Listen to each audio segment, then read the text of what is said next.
ध्यान से सुनो। राजा हरिश्चंद्र राम जी के पूर्वज है। राम जी की उससे पीछे की पीढ़ी है, दशरथ जी के पीछे की, जो अयोध्या के राजा थे। कहा गया है उस समय का सबसे बड़ा सत्यवादी, सच बोलने वाला इंसान राजा हरिश्चंद्र जी। एक बार की बात है, घटनाओं में हुआ था क्या कि पूरे देवता लोग का समाज बैठा था। उन समाजों में डिस्कशन हो रहा था, बातचीत चल रहा था कि सबसे बड़ा काम क्या है। तो कई सारे देवताओं का कहना था सत्य बोलना ही सबसे बड़ा काम है। जैसे कि एक वशिष्ठ मुनि है, उन्होंने कहा कि सत्य बोलना ही सबसे बड़ा काम है। लेकिन तुम लोग भी तो हम लोग के तरफ के एक मुनि है जिनका नाम है महर्षि विश्वामित्र। तो हम लोग की जिस भूमि पे अभी रहते, विश्वामित्र की चारों तरफ की भूमि, यही की राक्षसी हुई ताड़का। तो विश्वामित्र मुनि कहे कि ऐसा कुछ संभव नहीं कि यहाँ पे कोई सत्यवादी बन जाए, यहाँ पे सत्य बोलने वाला इंसान हो जाए। आज के जीवन काल में सत्य बोलने वाला कोई इंसान नहीं है, ऐसा उन्होंने कहा। इस पर वशिष्ठ मुनि ने कहा नहीं, धरती पर एक व्यक्ति है मानव रूप में जो राजा हरिश्चंद्र है, हर समय अपने सत्य की परीक्षा देता है और हर समय अपने सत्य का साथ देता है। इस पर महर्षि विश्वामित्र का कहना था कि ठीक है, मैं उनकी परीक्षा लूंगा और देखूंगा कि वो कितने सच्चे मतलब वक्ता है, सच बोलने वाले हैं। अगर परीक्षा में सफल हो जाते हैं तो मुनि विश्वामित्र ने कहा कि मैं अपनी आधी शक्ति उनको दे दूंगी। भैया वो कैसे दे सकते थे? मुनि थे भैया, कुछ ही समय में ब्रह्म ऋषि बनने वाले थे। इतने बड़े तपस्वी थे कि शायद तुम लोग जानता नहीं होगा, माता गायत्री का नाम सुने होगा तुम? गायत्री सुने हो? गायत्री मंत्र, गायत्री माता, ये उन्हीं महर्षि विश्वामित्र की देन है। कई सारे मंत्रों का, कई सारे मतलब ऐसे ऐसे व्यक्ति है ना मुनि विश्वामित्र की, आपने वो स्वर्ग अलग बनाए थे अलग।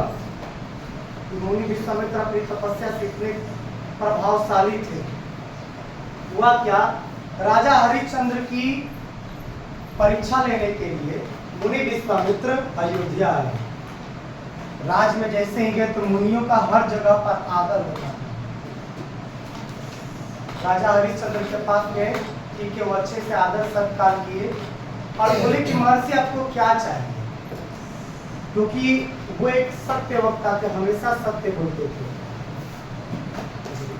इस पर राजा हरिश्चंद्र ने कहा कि मुझे चाहिए तो कुछ नहीं।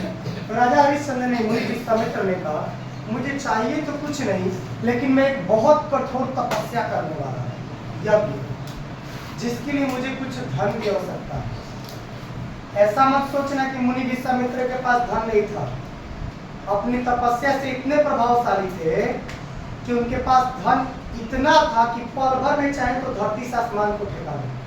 वही मुनि विश्वामित्र हम लोग के तरफ के व्यक्ति है, ऋषि मुनि, इतने बड़े तपस्वी थे। बट राजा की परीक्षा लेनी थी। राजा के पास आए और बोले कि मुझे कुछ धन चाहिए। इस पर राजा बोले कि अच्छी बात है, मतलब किस लिए चाहिए, लेकिन आपको इतना सा धन क्यों चाहिए? उन्होंने बताया कारण कि मुझे बहुत बड़ा यज्ञ करना है जिसके लिए मुझे धन की जरूरत है। इस पर राजा ने पूछा कितना धन चाहिए आपको महर्षि? उन्होंने कहा धन मुझे उतना चाहिए कि कोई एक हाथी पर बैठे और एक सिक्का उछाले, जितना ऊपर जाए उतना तक मुझे धन चाहिए। उतना धन कोई मुझे दे दे तो मेरा यज्ञ हो जाए। राजा ने कहा ठीक है, मैं आपको उतना धन दे देता हूँ। राजा वहां पर धन देने के लिए महर्षि को बोलते हैं कि धन आप ले लीजिए, लेकिन महर्षि एक ही बात बोलते हैं, मैं धन अभी नहीं लूंगा, तुम्हारे पास ये धन सुरक्षित रूप में रहेगा, जब मुझे जरूरत पड़ेगी तब मैं धन लूंगा। पहले राजाओं के मंत्री बहुत अच्छे होते थे, अब कहाँ से, अब तो आपके पास में रहने वाले लोग ही घात करते हैं। राजा हरिश्चंद्र के मंत्री बोले कि नहीं महर्षि, धन आज है, कल किसी के पास है या नहीं वो कोई नहीं जानता। आज है, आज का आज अपन आप धन ले लीजिए, राजा को छुटकारा कीजिए, राजा भी सहमति में कहे हाँ मंत्री साहब ठीक कर रहे, धन का कोई ठिकाना नहीं है, कोई भी आज धनी है, कल का कल सुबह भिखारी बन सकता है। धन की कोई सीमा नहीं है कि धन हमेशा बरकरार रहे, ये चलता रहता है, दिखता नहीं है, टिक नहीं सकता जल्दी। लेकिन महर्षि क्रोधित हो गए, उनकी कोप से पूरा धरती डरती थी, धरती के आकाश के देवता तक डरते थे, बहुत बड़े ऋषि हुए, देवताओं तक को भी श्राप देते थे, भयंकर से भयंकर कल्याण कर देते थे। कहे कि तुम्हारे पास इतना साहस नहीं है कि तुम मेरे धन को सुरक्षित रख लो। कोप में आकर कुछ बोले, इससे पहले राजा मान गए और बोले कि ठीक है, आपको जब जरूरत पड़े धन की आप आइएगा और धन ले लीजिएगा। बोले ठीक है। उनको तो परीक्षा लेनी थी राजा की, गए मुनि और तपस्या में लीन हुए, बैठे और अपनी तपस्या से 2 कन्याओं को प्रकट किया, 2 कन्याओं। राजा के पास दोनों कन्याओं को दे दिया। मंत्रियों ने कहा कि दोनों कन्याएं नृत्य करके आपकी थकान को दूर करें, लोग नाचेंगे। नृत्य की राजा ने कहा कि तुम लोगों ने अपनी परिश्रमी की है, मेहनत की हो, तो तुम्हें कुछ धन मिलना चाहिए। वो बोली मुझे कुछ धन नहीं चाहिए। उन्होंने कहा नहीं, ऐसा नहीं हो सकता कि कोई मेहनत करे और उसको उसका फल न दिया जाए। लेकिन वो दोनों नहीं माने, उन्होंने कहा कि नहीं, आपको देना है तो हम लोग को कुछ चाहिए, बताइए, वो देंगे। राजा ने कहा हाँ जरूर देंगे। उन्होंने कहा दोनों ने कि अगर आपको कुछ देना है तो आप हम दोनों से विवाह करिए। वो दोनों कन्याओं ने राजा हरिश्चंद्र से कहा, लेकिन राजा हरिश्चंद्र पहले से ही विवाहित थे, उनका एक बेटा भी था। हरिश्चंद्र ने कहा ऐसा नहीं हो सकता क्योंकि मैं पहले से ही विवाहित हूँ, मेरा एक बेटा भी है।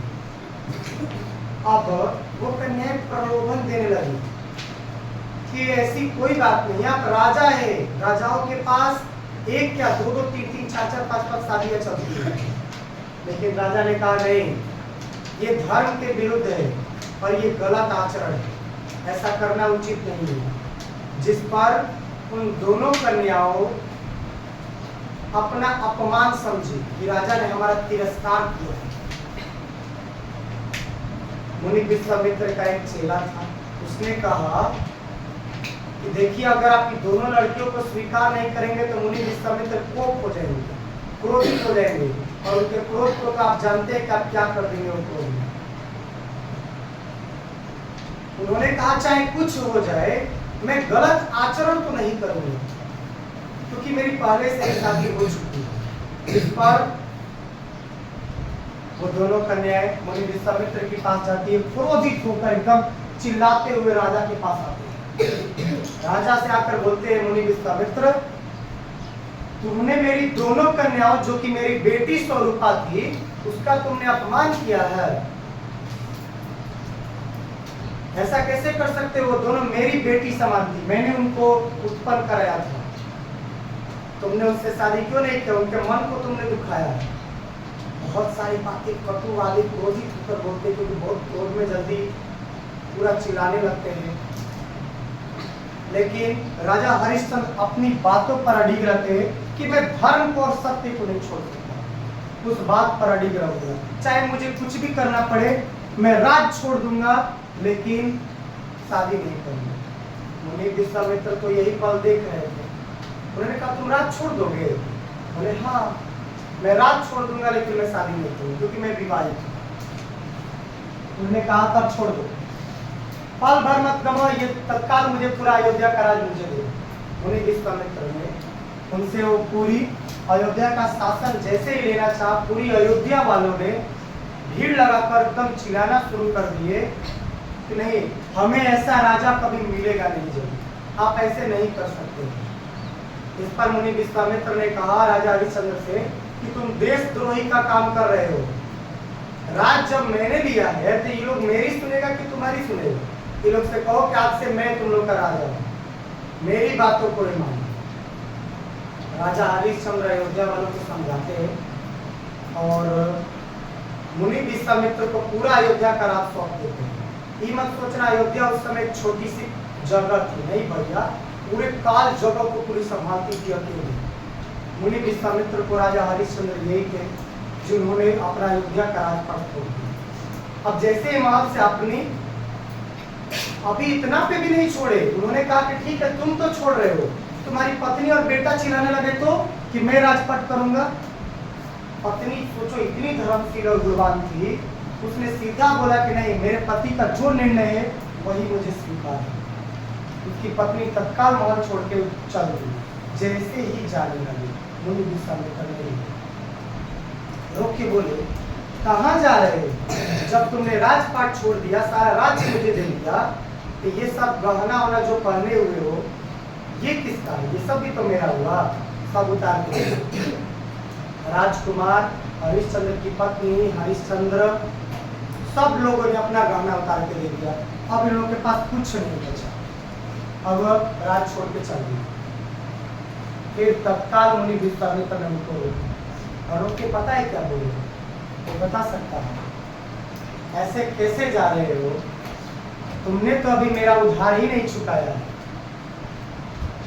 याद पड़ रहा है कौन सा उधार? कहे कौन सा उधार? बोले कि तुम बताओ, भुला गए। ऐसे कैसे कर सकते हो? अभी तो तुमने मेरा पैसा ही नहीं दिया है। तुमने कहा था कि मैं आपका पैसा दूंगा। अब उनको याद पड़ता है, कहते हैं कि लेकिन मुनि मेरे पास तो कुछ नहीं है, अब मैंने तो सब कुछ आपको दे दिया। वो बोले कि ठीक है, तो मेरी दोनों कन्याओं से शादी करो, मैं तुम्हें सब राजपाट दे दूंगा, जो मांगोगे सो दूंगा, पार्थ हम दूंगा, तुम्हें किसी भी चीज की कमी नहीं होगी, जो तुम मुंह से बस बोल दोगे तो वो दे दूंगा। मुझे विश्वामित्र ने कहा नहीं, मैं धर्म को नहीं छोड़ सकता। हाथ पांव पे पड़े राजा हरिश्चंद्र और बोले कि मैं आपकी बूटी बूटी कोड़ी सारी पैसा चुका दूंगी, मुझे कुछ वक्त दीजिए। तो मैंने कहा वक्त दो? कितना वक्त चाहिए? कहे कि कम से कम मुझे 1 महीने का समय दीजिए, मैं मेहनत करके काम करके आपका पैसा इकट्ठा करके दे दूंगा। उन्होंने कहा कि ठीक है, मैं पैसा तो दूं, लेकिन तुम भाग गए तो? उन्होंने कहा मेरा विश्वास करिए। पूरे मतलब ग्रहों को साक्षी मान के वचन देते हैं। मुनि कहते नहीं, आज के युग में विश्वास करना कठिन कार्य है। तुम भाग गए, कौन जानता है क्या होगा। मेरा एक चेला तुम्हारे साथ है, हर पल तुम्हारे साथ रहेगा, तुम्हारे पास धन इकट्ठा होते ही मेरे शिष्य को दे देना। मैं ठीक है, अपनी पत्नी और बेटे के साथ निकल गए तीर्थ यात्रा करने। शिष्य भी उनके साथ साथ जंगलों में गया, भटकता रहा, भूखे प्यासे लोग तड़पते रहे। उनको कोई कुछ खाना देने वाला थोड़े ना है। राजा तभी राजा है जब उसके पास मुकुट है, उसका साज श्रृंगार है। अब तो पूरा साज श्रृंगार सब खत्म। राजा कैसा नॉर्मल व्यक्ति बन गए थे, वो भी राज्य छोड़ के जाना था। वहां से यात्रा करते करते पहुंचे वाराणसी, बनारस, अयोध्या से बता रहा हूँ, अयोध्या छोड़ के आए। महीना का लास्ट दिन आ गया। उनका शिष्य बोला महाराज, मैं आपके साथ इतने समय से भूल आ रहा हूँ, आपने अभी तक से मुझे एक भी बूटी कोड़ी नहीं दी। आप मेरा पैसा चुकाने वाले नहीं है क्या मेरे गुरु का? उन्होंने कहा नहीं नहीं नहीं, मैं चुका दूंगा, मेरा विश्वास करो। उन्होंने कहा नहीं। शिष्य बोला मुझे कुछ नहीं, मेरा पैसा आज का आज चाहिए। उन्होंने कहा लेकिन मैं कहाँ से दूं, मेरे पास तो कुछ है ही नहीं। तो कहा ये तो आपकी समस्या है, आप समझिए, आज लास्ट दिन है मेरे गुरु का, अब पैसा किसी भी हालत में चुकाइए। आपने कहा था कि मैं महीने दिन में आपको चुका दूंगा, वरना मेरे गुरु को पता चलेगा तो भयंकर क्रोधित करेंगे। अब उनके पास कोई उपाय नहीं, बस तो बोलते कि मैं क्या करूं, कैसे दूं। इस पर वो शिष्य सलाह देता है, आपके पास ये आपकी पत्नी है, आप इसको बेच लीजिए। जा चलो।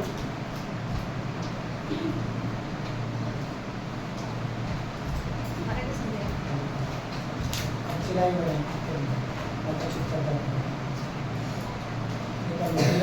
तो सुना हुआ क्या, आप कैमरा के सामने तो मत आइए, तो मुझे काटना पड़ेगा। हुआ क्या, राजा हरिश्चंद्र ने कहा कैसे मैं अपनी पत्नी को बेच दूं, ये मेरी धर्म पत्नी है, मेरे हर पल मेरी दोस्त की तरह साथ देती है, दुखों में जंगलों में हर पथरीले रास्तों से मेरे पीछे पीछे चलती आई है। उसने कहा आपके पास कोई उपाय नहीं है, आज लास्ट दिन आपको तो देना पड़ेगा। मजबूरन राजा हरिश्चंद्र को बाजार में खड़ा होकर अपनी पत्नी का बोली बोलना पड़ता है, बोली लगाया जाता है। एक व्यक्ति आता है और वो कहता है कि मैं कैसे मान लूं कि तुम्हारी पत्नी है, तुम कहीं और से उठा के लाए होगे, बेच रहे होगे। बोलते कि नहीं मेरी धर्म पत्नी है। विश्वास दिलाते हैं, बोलते इसकी कितनी मुद्राएं हैं, तत्काल बताते हैं कि इतनी मुद्राएं कि कोई हाथी पर चढ़कर एक सिक्का फेंके उतनी धन मुद्रा अगर दे दी जाए वो व्यक्ति उतना पैसा देने पर तैयार हो। तो बोलता है ठीक है, उतना धन उस शिष्य को देता है और उसकी पत्नी को खरीद लेता है। राजा हरिश्चंद्र की, राजा हरिश्चंद्र की पत्नी को तो खरीदता है। अब तुम्हें लग रहा है कि वो जो राजकुमार छोटा लड़का वो दूर रहेगा, वो बोलता है कि मैं अपनी माँ के साथ साथ चलूंगा, रहूंगा, अपनी मम्मी के साथ जाता है। वो जो महारानी जो एक गिलास पानी तक उठा के नहीं पीती थी, जिसके आसपास हजारों दासियां लगी रहती थी, हजारों बता रहा हूँ, बाल झाड़ने के लिए अलग, नाक में पानी पहनाने के लिए अलग, एक के वो काम के लिए अलग अलग दासियां लगी रहती थी। वो जाके घर बांटती है, बर्तन मारती है, गालियां सुनती है, डांट सुनती है, बहुत सारी बातें सुनती है। क्या कर रही है पूरे दिन, केवल खाने पीने आई है, इतना पैसा देकर तुम्हें खरीदा गया है, मुकट में ही है, एक तेरा लड़का है वो भी खा रहा है, बहुत बातें सुनती है, लेकिन बेचारी चुपचाप काम को करती है। पति का बोझ तो उतर गया कि दिया गया, पता है।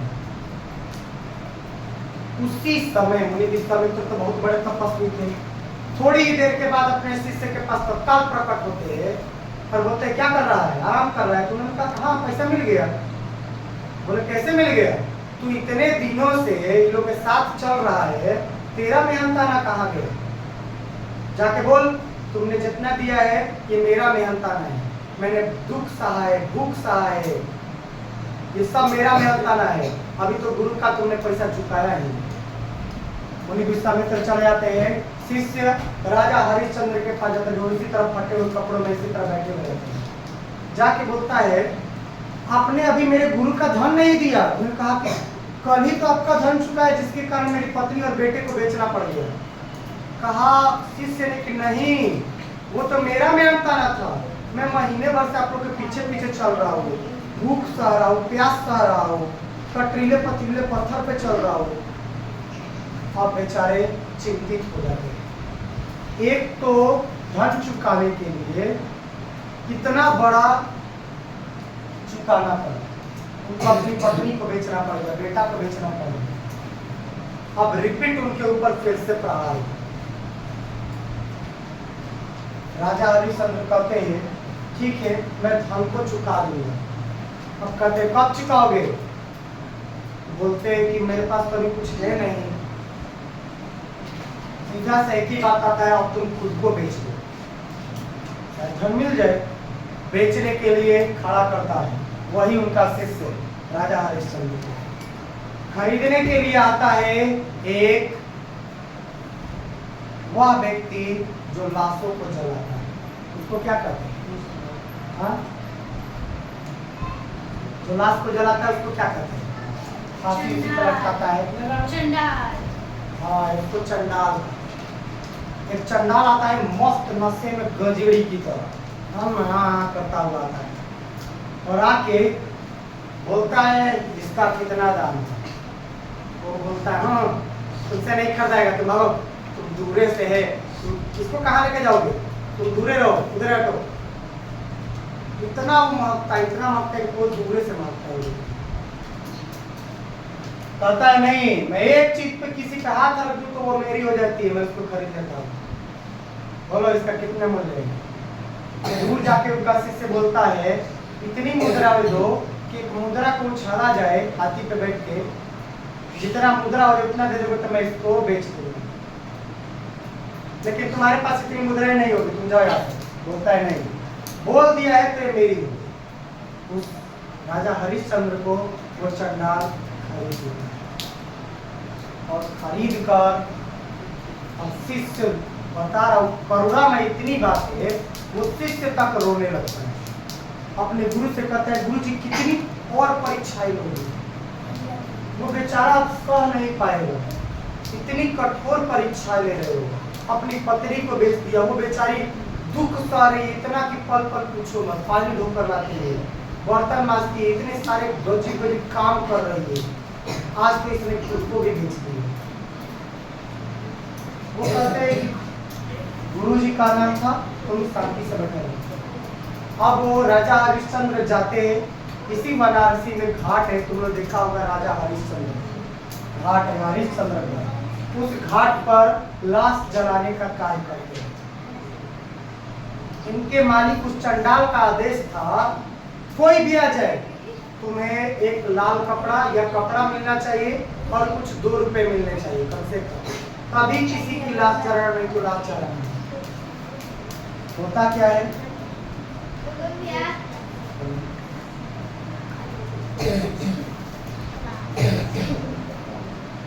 कुछ दिनों के बाद उनका बेटा जो राजा हरिश्चंद्र का पुत्र है, वह खेल रहा होता है, अचानक उसको सांप डस लेता है, काट लेता है।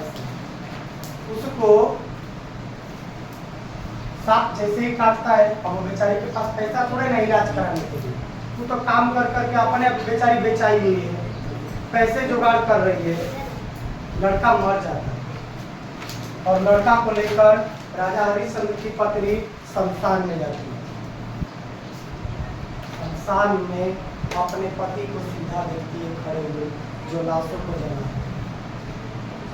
उनके पति सीधे कहते हैं, मेरे मालिक का आदेश है, मैं लाश को तभी जलाऊंगा जब मुझे 2 सिक्के दिए जाए और एक कपड़ा दे। उनकी पत्नी बेचारी को मिलाती है, मैं कहाँ से, मेरे पास तो कुछ है भी नहीं, उसी तरह पड़ी रहती है, लाश को नहीं जलाती। लाश लेकर चल रही होती है, बेचारे गिरे हुए रहते हैं, तब तक से राजा के सैनिक देख लेते हैं।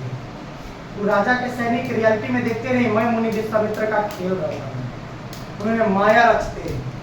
मुनि विश्वामित्र सैनिकों को पकड़वाते, बोलते हैं किसी औरत ने इस लड़के को मारा है।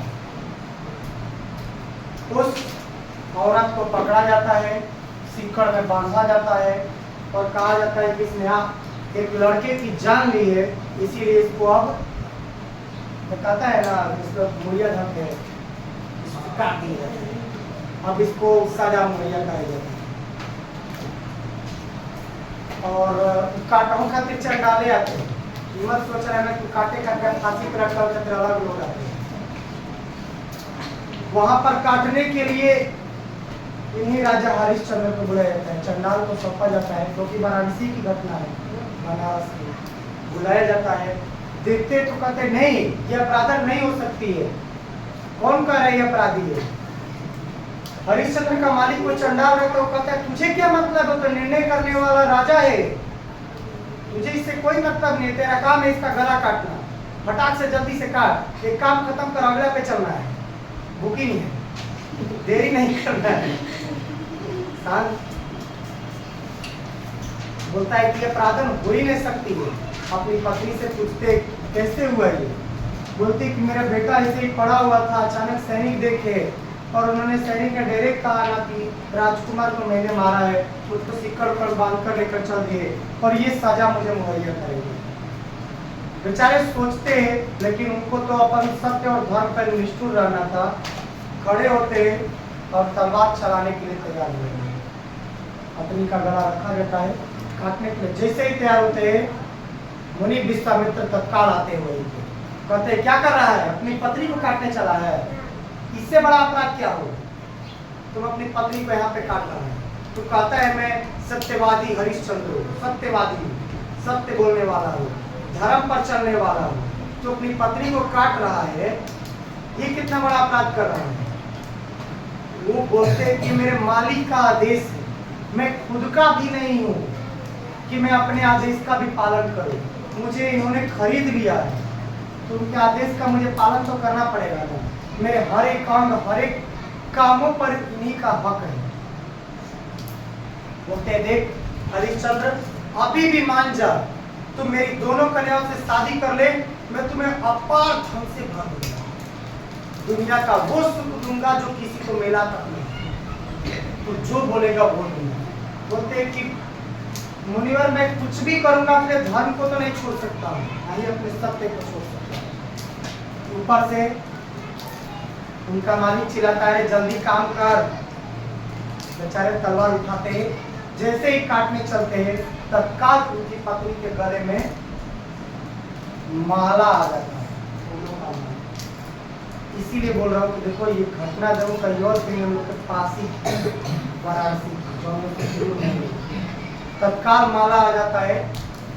यह चंबित हो जाते हैं और मुनि विश्वामित्र खुश होकर बोलते हैं,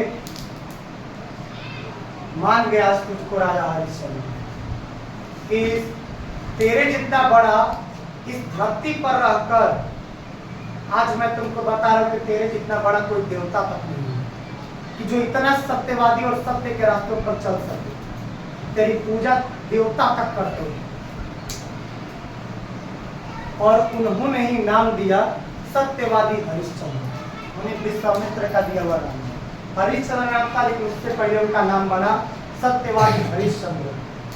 उन्होंने बताया कि देख, तेरी परीक्षा लेने के लिए बहुत सारे लोग, बहुत सारे देवता आसपास में पड़े हुए हैं। ये चंडाल कोई और नहीं है, खुद यमराज है। देख तू इसे, ये जो चंडाल बना हुआ है, जो तेरी परीक्षा ले रहा है, वो कोई और नहीं है, यमराज है जो तेरे सामने आए हैं परीक्षा लेने के लिए। तू सत्य के रास्ते पर चल रहे हैं। उन्होंने तत्काल बताते हैं, कई लोग जो परीक्षाओं में शामिल थे उनको बताया जाता है कि देखो ये देवी देवता है, लेकिन सब आज तेरे सामने नतमस्तक है क्योंकि तूने सत्य के रास्तों पर अडिग रहे, अपने धर्म के रास्तों को तूने छोड़ा नहीं, पल पल उसका साथ दिया। कहानी सुनाने का मकसद यही था, वर्णन से ये होता है कि हम धर्म के रास्तों पर, सत्य के रास्तों पर चले। हमारे रास्तों में बहुत सारी कठिनाइयाँ आती हैं। कुछ लोग मेरे से बोलते हैं, भैया हम लोग बीमार पड़ जाते हैं, ऐसे हो जाता है। देखो, सत्य का रास्ता आसान नहीं होता, सभी जानते हैं, बट हम लोग के सामने इतनी बड़ी चुनौती तो नहीं आ सकती कि राजा हरिश्चंद्र जैसा हम लोग को कठोर भुगतना पड़े। लेकिन असत्य के रास्तों पर चल के ही क्या फायदे जो हमें हमेशा झुकाए रखे, हमेशा हमें गलत का एहसास कराते रहे, हमेशा हमें बताते रहेगी कि तू गलत है, भीतर से तू कांपता रहेगा। ये हरिश्चंद्र को तत्काल उनका राजपाट दिया जाता है, उनका बेटा जिंदा हो जाता है और उनकी परीक्षाएं सफल होती है। इनका नाम अभी भी बता रहा हूं, चाहे चिड़ियों पूरा काल बीत जाए, हरिश्चंद्र सत्यवादी और सत्य के मार्ग के लिए हमेशा प्रसिद्ध है। इनकी सत्यता कभी कम नहीं हुई, क्योंकि इनके जितनी कठोर परीक्षा किसी की नहीं ली गई थी अपने सत्य को साबित करने के लिए। ये सत्यवादी हरिश्चंद्र है, क्योंकि झूठ बोलना एक अपराध माना गया है, इसी प्रकार गलत कार्यों के लिए। ये थी अपनी राजा हरिश्चंद्र की स्टोरी। खत्म।